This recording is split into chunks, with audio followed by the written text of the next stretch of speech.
নমস্কার, 10-24 শান্তি সংবাদে আমি আলপনা আপনাদেরকে স্বাগত জানাচ্ছি। আজকে বিশেষ সংবাদ, উধারবন্দের পান গ্রামের ক্যাডি রড ইন্ডাস্ট্রিতে একটি এলপিজি সিলিন্ডার ভয়াবহ বিস্ফোরণে নিহত 3, আহত অনেক।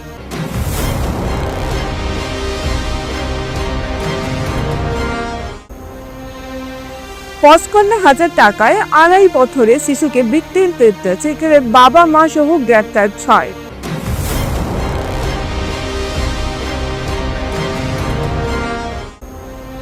ধর্মনগর চন্দ্রপুর স্কুলের সামনে ভয়াবহ হামলা, একদল দুষ্কৃতীর হাতে বেধড়ক মারধরের শিকার কংগ্রেস কর্মী জাকির হোসেন।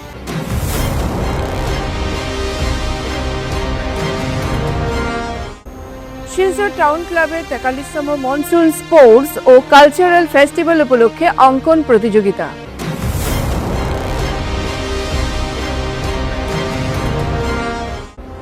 খোয়াইয়ের মোবাইল ব্যবসায়ীদের তৎপরতায় খেলার মাঠ থেকে চুরি মোবাইল উদ্ধার।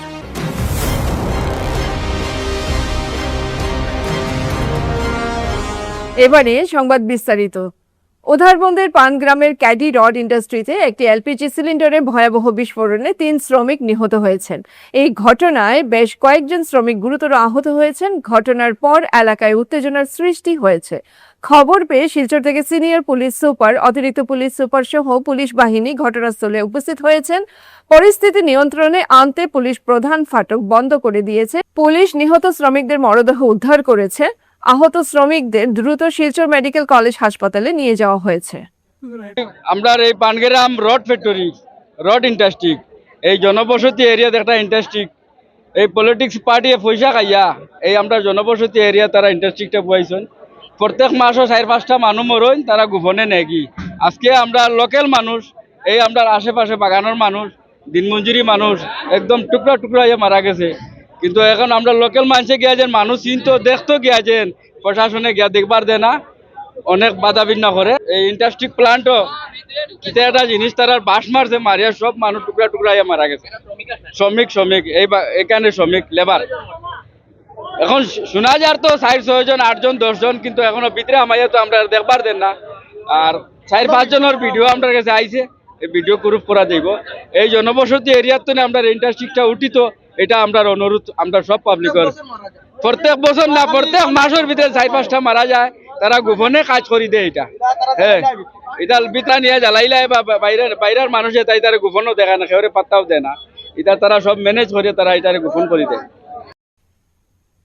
মাত্র 55,000 টাকার বিনিময়ে 2.5 বছরের এক শিশুকে বৃক্কির চেষ্টা অভিযোগে চাঞ্চল্য ছড়িয়েছে শিলচরে। গোপন সূত্রে খবর পেয়ে অভিযান চালিয়ে শিশুটিকে উদ্ধার করেছে শিলচর পুলিশ। ঘটনায় শিশুটির বাবা মা সহ মোট 6 জনকে গ্রেফতার করা হয়েছে। পুলিশ সূত্রে জানা গেছে, কাছাড় জেলার সোনাইয়ের ঝাঞ্ঝারওয়ালি এলাকার বাসিন্দা সুলতানা বেগম লস্কর নিঃসন্তান হওয়ায় একটি শিশু দত্তক নেওয়ার ইচ্ছা প্রকাশ করেন। তার পিত্রালয় শিলচরের বেরেঙ্গা এলাকায়। সেই সূত্রে বেরেঙ্গার একটি ভাড়া বাড়িতে বসবাসকারী স্বপ্না বেগম লস্কর ও তার স্বামী বাহারুদ্দিনের সঙ্গে তার পরিচয় হয়। অভিযোগ, ওই দম্পতি সুলতানাকে একটি শিশু জোগাড় করে দেওয়ার আশ্বাস দেন।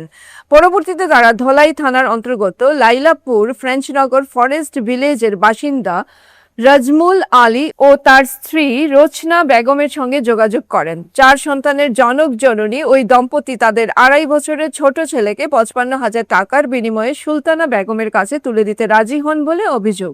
শনিবার রাতে বেরেঙ্গার ওই ভাড়া বাড়িতে শিশুটিকে হস্তান্তরের প্রক্রিয়া চলাকালীন গোপন খবরের ভিত্তিতে শিলচর পুলিশ অভিযান চালায়। ঘটনাস্থল থেকে শিশুটিকে নিরাপদে উদ্ধার করা হয়। একই সঙ্গে নগদ 57,900 টাকা জব্দ করা হয়েছে। ওই ঘটনায় পুলিশ গ্রেফতার করেছে শিশুটির বাবা রাজমুল আলী, মা রোচনা বেগম, অভিযুক্ত ক্রেতা সুলতানা বেগম লস্কর, নবিদুল ইসলাম লস্কর, নরুল ইসলাম লস্কর এবং মধ্যস্থতাকারী স্বপ্না বেগম লস্করকে। উদ্ধার হওয়া শিশুটির নিরাপত্তার স্বার্থে তাকে একটি শিশু সুরক্ষা কেন্দ্রে পাঠানো হয়েছে। এই ঘটনার সঙ্গে শিশু বিক্রি বা পাচার চক্রের আরও কেউ জড়িত রয়েছে কিনা তা খতিয়ে দেখছে পুলিশ। ইতিমধ্যে ঘটনার তদন্ত শুরু হয়েছে এবং তদন্ত অব্যাহত রয়েছে।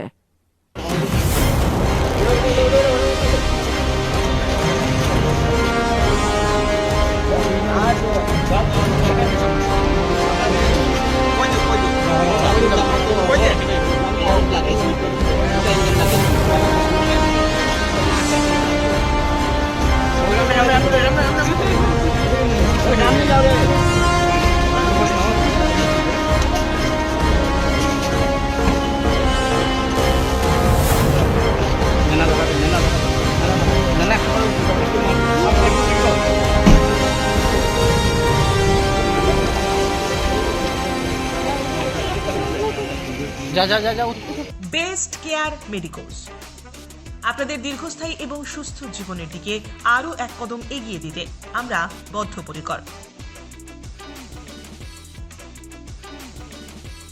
আমরা বেস্ট কেয়ার মেডিকোস। আমাদের ঠিকানা ইটখোলা অপোজিট দুর্গা মন্দির। যোগাযোগ 8472804476 অথবা 9707585025।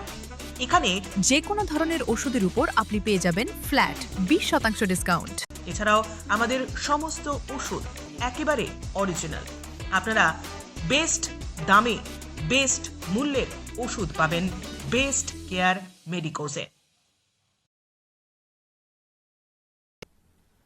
ধর্মনগর চন্দ্রপুর স্কুলের সামনে ভয়াবহ হামলা, একদল দুষ্কৃতীর হাতে বেধড়ক মারধরের শিকার কংগ্রেস কর্মী জাকির হোসেন। দেখুন সবিশেষ।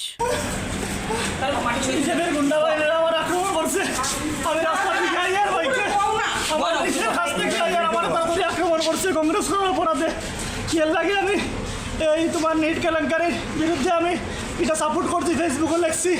এটা নিয়ে তারা আমার আজকে এই চন্দ্রপুর ক্লাবটার নাম কি, আমরা সবাই ক্লাব না কি ক্লাব, ওই ক্লাবের সামনে আপনজন ক্লাব, তারা আমার এখানে বিহারে 40-50টা বিজেপির মাইট করছে। তারা এটা করছে যে আমি যাতে কংগ্রেস করতাম না এবং কংগ্রেস করার অপরাধে এবং নিট কেলেঙ্কারি যেটা হয়েছে ধর্মেন্দ্র প্রধানের ইস্তেফা নিয়ে আমি লেখালেখির কারণে আমার আজকে তারা মারিতর করছে। দেখুন আমার চোখের অবস্থা, তারা 20-25টা ফুলাবারে মারিতর করছে, সব বিজেপির ফুলাবার। কিছুদিন আগে ওই ব্যক্তিগুলা রাহুল কিশোর রায়ের আসামি ছিল, আজকে ওই ব্যক্তিগুলা আমারে নিজে আমি রাস্তার দিকে আইয়ার এখান থেকে বাইকটাই আমার তারা মারিতর করছে চন্দ্রপুর ক্লাবের সামনে। আজকে খুন রাজত্বে আমরা আছি, কি জঙ্গল রাজ চলছে, এটাই ধর্মনগরের কালচার। দেখুন আমার অবস্থা, আমি কংগ্রেস করার অপরাধে এই অবস্থা। আমাকে একটা টুকটুক ভাই আমাকে সেখান থেকে উদ্ধার করে নিয়ে এসেছে ধর্মনগরের পুলিশ স্টেশনে। এরা আমাকে বলেছে যে আমি যাতে ধর্মনগরে হসপিটালে যাতে না যাই এবং পুলিশ স্টেশনে না আই। এখন আমি রাজ্যবাসীর কাছে সেই বিচার দিচ্ছি। দেখুন আমার অবস্থা কি করেছে, এটাই আমি জাতীয় কংগ্রেসের সাধারণ সম্পাদক হিসাবে কাজ করার বলে আমার এই দুষ্টা ছিল।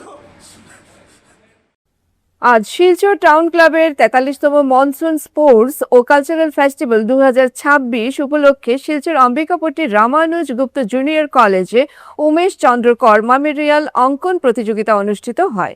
এই প্রতিযোগিতায় ক্লাস ক বিভাগ থেকে উম বিভাগ পর্যন্ত মোট 5টি বিভাগে প্রচুর সংখ্যক ছাত্রছাত্রীরা যোগদান করেছিল। প্রতিযোগিতা উপলক্ষে কলেজ প্রাঙ্গণে ক্লাবের প্রায় সকল সদস্যরাই উপস্থিত ছিলেন। আগামী কয়েকদিন পর এক অনুষ্ঠানের মাধ্যমে বিজয়ীদের নগদ অর্থ ও ট্রফি দিয়ে পুরস্কৃত করা হবে। এ বিষয়ে ক্লাবের কালচারাল বিভাগের সম্পাদক পরিতোষ চক্রবর্তী বিস্তারিতভাবে বক্তব্য রাখেন। স্পোর্টসের আর্ট কম্পিটিশন গ্রুপ ক থেকে উম পর্যন্ত 5টি বিভাগের কম্পিটিশন হয় এবং আমাদের প্রত্যেক ফার্স্ট সেকেন্ড থার্ড বিজয়ীদেরকে পুরস্কার হিসাবে নগদ টাকা এবং ট্রফি দেওয়া হয়। আজকের এই অনুষ্ঠানে প্রায় 100-র উপর ক্যান্ডিডেট ছিল। তো আমার পক্ষ থেকে আমি ক্লাবের আজকে যারা সহযোগিতা করেছে এবং যারা পার্টিসিপেট ওদের অভিভাবক সবাইকে টাউন ক্লাবের পক্ষ থেকে অশেষ ধন্যবাদ। খোয়াই শহরের মোবাইল বিক্রেতা ও কারিগর ও পুলিশ প্রশাসনের যৌথ তৎপরতায় খোয়াই সরকারি দ্বাদশ শ্রেণী বিদ্যালয়ের ফুটবল স্টাস থেকে চুরি যাওয়া একটি দামি মোবাইল ফোন মাত্র 48 ঘন্টার মধ্যে ফিরল প্রকৃত মালিকের হাতে। খোয়াইয়ের ব্যবসায়ীদের এই কার্যকর ভূমিকায় উচ্ছ্বসিত মোবাইলের প্রকৃত মালিক তথা ফুটবল খেলোয়াড় জশবীর দেববর্মা প্রশাসনকে আন্তরিক ধন্যবাদ জ্ঞাপন করেছেন। জশবীর দেববর্মা মিডিয়াকে জানায়, 23 তারিখে আমি আমার ফোন হারছে স্কুল মাঠে। তাহলে আমি জানাইছে সুভাষ পার্ক পুলিশ স্টেশনে। তারপরে আমি এফআইআর করে দিয়েছি। তারপরে আমি আজকে ফোনটা পাইছি, পুলিশ তারা বিনিয়োগ দিছে। আজকে আমি ধন্যবাদ দিচ্ছি। আজকের বিস্তারিত সংবাদ এখানে সমাপ্ত হলো। ধন্যবাদ।